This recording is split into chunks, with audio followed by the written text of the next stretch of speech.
జీవన భద్రత కల్పించాలని డిమాండ్ చేస్తూ కాకినాడ నగరంలో smart city passenger auto owners and drivers association ఆధ్వర్యంలో ఆటో డ్రైవర్లు నిరసన వ్యక్తం చేశారు.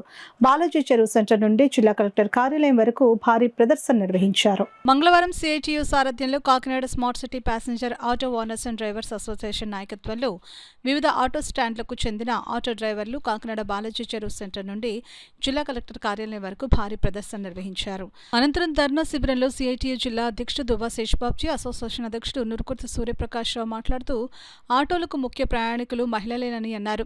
రాష్ట్ర ప్రభుత్వం ఏదైనా కొత్త విధానం తీసుకుని వచ్చేటప్పుడు దాని ప్రభావం ఎలా ఉంటుందో ముందుగానే ఆలోచించాలని అన్నారు. మహిళలకు ఉచిత బస్సు ప్రయాణం పథకాన్ని స్వాగతిస్తున్నామని అన్నారు. అయితే ఆటో డ్రైవర్లకు జీవనానికి భద్రత కల్పించాల్సిన బాధ్యత రాష్ట్ర ప్రభుత్వానిదని అన్నారు.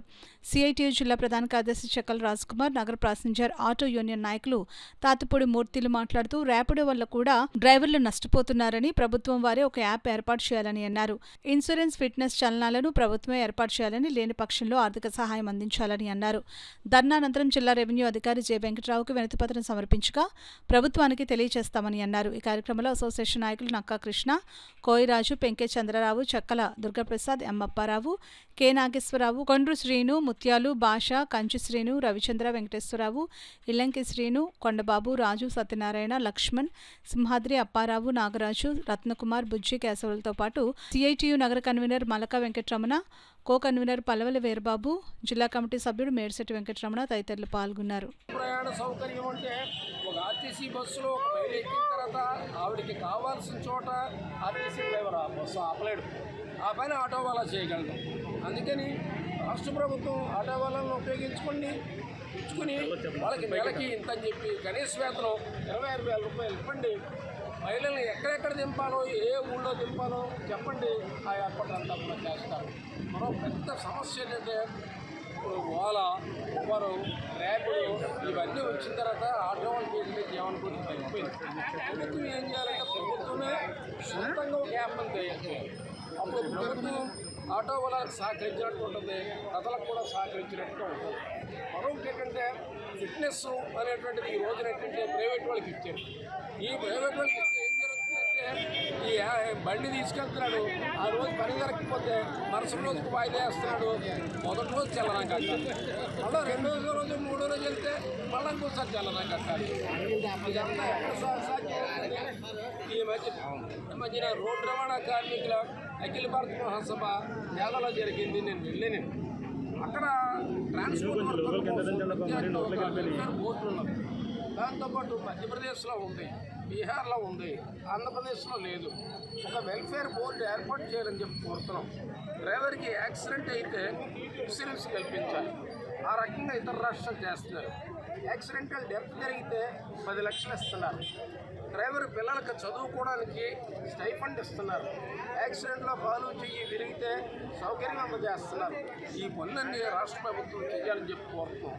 రాష్ట్ర ప్రభుత్వం ఏ రాజకీయ పార్టీ అధికారంలో ఉందనేది ఇక్కడ పాయింట్ కాదు, కానీ డ్రైవర్ల సౌకర్యం కోసంగా ఈ పనులన్నీ చేయాలని చెప్పి రాష్ట్ర ప్రభుత్వాన్ని కోరుతున్నాం.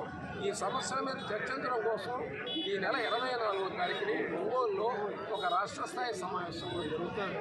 ఈ లోపల పరిష్కారం చేస్తే సంతోషం, లేకపోతే రాష్ట్ర స్థాయి కార్యాచరణ ఆనందిస్తున్నాం. కాకపోతే ఆ పథకం ద్వారా వారు లబ్ధి పొందుతున్నారు, మా జీవనాధారం కోల్పోతున్నాం. ఎందుకంటే 100కి 70% మంది ఆడవాళ్ళే ఆటోలో ప్రయాణిస్తూ ఉంటారు. మేము వారి మీదే ఆధారపడి పొందుతున్నాం.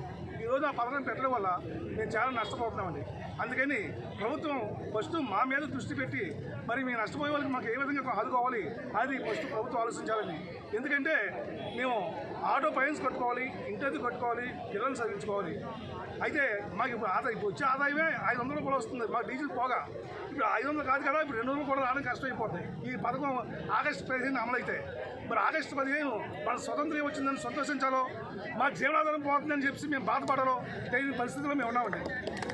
అందుకని చెప్పి రాష్ట్ర ప్రభుత్వం అర్జెంటుగా మమ్మల్ని మా బాధలను ముందు తీర్చాలండి. మా బాధను తీర్చిన తర్వాత పథకానికి మేము కూడా తోడ్పడతాం. ఈ రోజున ఆర్టీసీ ప్రైవేటీకరణకి చాలా బస్సులు తీసుకుంటాం, ప్రైవేట్ బస్సులు. అదేవిధంగా మా ఆటోలు కూడా తీసుకుంటే మేము కూడా సేవ చేయడానికి సిద్ధంగా ఉన్నామండి. మాకు నెలకి 20,000 రూపాయలు ఇస్తే ఇంధనం ఇచ్చి మాకు 60 కిలోమీటర్ల పర్మిషన్ ఉంది కాబట్టి మేము కూడా సేవ చేయడానికి సిద్ధంగా ఉన్నాం. మరి చంద్రబాబు నాయుడు మాట చెప్పారు, నిరుద్యోగులకు నిరుద్యోగ వృత్తి ఇస్తానని చెప్పి. నాకు 2 పిల్లలు, వాళ్ళకి నిరుద్యోగ వృత్తి రావట్లే. కానీ ఇప్పుడు నేను కూడా నిరుద్యోగం అయిపోతానండి.